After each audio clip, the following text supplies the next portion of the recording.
What's up, y'all? This your man Bobby Washington on my morning walk. Just want to talk about in the box versus hardware.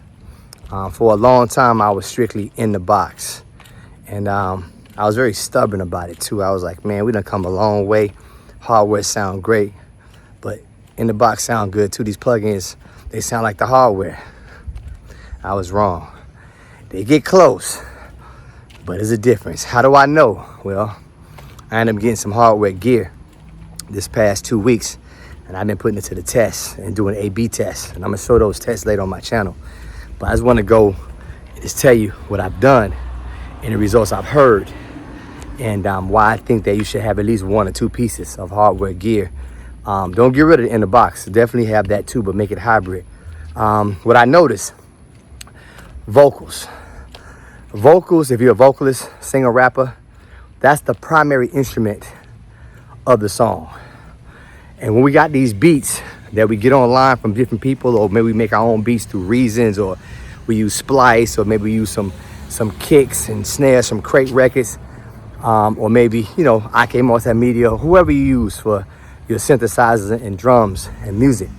Most of these companies process these sounds through hardware gear, through boards, compressors, EQs, to give you that finished, ready to go out the box sound for your music. And then you come on top of it, and you get an audio interface. Even a UAD, I have a UAD.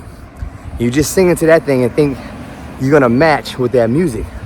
You gotta throw a bunch of plugins to try to make this happen. Rolling off highs, trying to boost the lows to create that analog sound. The problem is, the analog circuitry, the transformers, the stuff that's in these boxes, it's hard to explain. Kind of like the body. We don't know how the body does what it does, but it does what it does because God made it. And you can't just recreate that. Electricity is like that. Just like we have electricity in our bodies. You can't recreate that with ones and zeros. The only way they can do that is if they put some transformers in a real computer at the same time right next to plugins. Like, you know what I mean? Like if your Mac had some transistors in it, they made it work, but that'd be just too expensive and nobody could afford it. Then we can talk. But those transistors give a color, give a sound, give a sweetness, give a smoothness. Perfect example, this morning I did an A and B comparison where I sang through 4 pieces. I sang through the 73, I sang through the 76 compressor, I went through the 2A, and then out through the Pultic type EQ. It's called the EQP by Warm Audio. This is all Warm Audio gear. And mind you, I've been using the Warm Audio 8000 mic and also the Warm Audio U47 in the Lawton Audio Atlanta. So I have always had great mics. But even with those great mics, I compared it to just going directly in the UAD Apollo. And then I compared it by putting an Avalon plug-in on there. That's the second comparison. And the third one was me going through all 4 of those outboard hardware gears. And man, my wife heard it. I heard it. I'm gonna play it for y'all later today. I'm gonna go ahead and make another video today. The difference is smooth, cream. It sounds like it blends with the instruments now. It sounds better. I haven't even mixed nothing yet. It sounds well blended, right? So smooth. And the other stuff, the UAD stuff, sounds, clear, but it sounds almost abrasive and scratchy. If I don't throw a plug in on it to kill them highs and bring them lows up, it's gonna be terrible. And if I do, it doesn't sound like the analog. It sounds fatter, it sounds 3-dimensional. So it's not just about highs and lows and warm, it's also about 3D space. Like, if you was to draw me right now, like a cartoon, it'd be 2D. But if you got the whole Shrek thing going on, where you got back here, that's 3D. That's something you can't do with plugins, man. Not right now.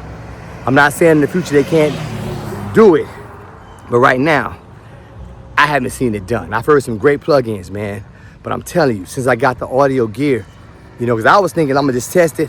If I don't like it, then maybe sell it. The gear, you know what I mean? But I ain't selling this stuff. So my workflow is gonna be this now.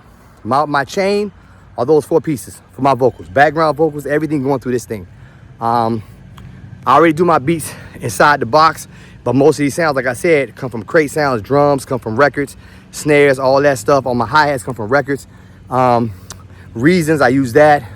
The sounds in IK Multimedia for Sample Tank. My MPC Akai 37.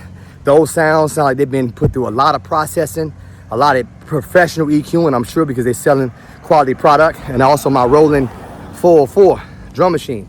That thing, it only takes sounds in that you put in, right?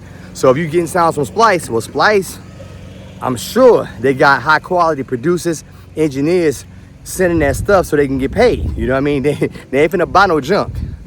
So all those sounds already sounding really good. But I'm still, this is my process. I'm still not only gonna have my vocals going through, but I'm gonna still take a few of those pieces, maybe the bass, some of the keyboards, guitars, not the hi-hat, stuff like that. Maybe some congas, you know, to get that warmth on them and get that thump on the kick from my 76, my level 76 hardware, you know, then bring that stuff back in to the DAW and then do my level balancing.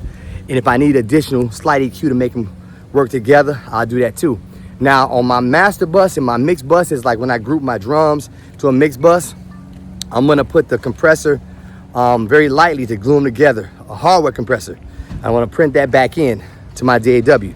I'm using Studio One, so it's real easy. We use a plugin called Pipeline XT, which actually calculates the timing, the code, so there's no latency. So I love that program, Studio One with Pipeline. So I'm gonna go ahead and do that with the drums, the music. I'm gonna have it where I put like a nice the 542s, some nice shine on the top. I'm gonna do that as well, and you know, keep it going. So once I do that and print it back in, then I'll take the master bus, and this after I mix the song. I'm not gonna do this pre-mix, but I'm gonna take the master and run it through the bus compressor as well, and then put some shine on it with the 542s, and then print that back in, and then I'll be doing my mastering, you see? And let me tell you, this sound is amazing, but you gotta be careful because you can easily oversaturate stuff. So I do everything very lightly. The compression is very lightly. I'm only kissing like maybe 1 to 3 dBs. You know, on the first compressor, the second compressor, maybe 1.5 dB. So I'm kissing it very slightly, the EQs. The first one I use, the 73, I use it surgically. So I shape it, I remove like the harsh mud and maybe open the highs a little bit, but not too much. And then I take the last EQ in the chain, the Poltec, that's a very musical EQ. I go ahead and bring in a little warmth in the bottom at 60 hertz. And then at 10K, I pull up just a little bit, and I use the cut to make it more musical. You know what I mean? You can use that cut to kind of make it, to take out the harshness that it may create, but still keep some of the highs that's musical. And man, you know, and then, but I'm still gonna use my plugins like the Soothe and the Pro Q4 and stuff like that. You know, like I said, I'm gonna do hybrid. Hybrid is the way to go because the plugins don't sound terrible, but if you can enhance your sound with that hardware included, you making records, baby. You making records.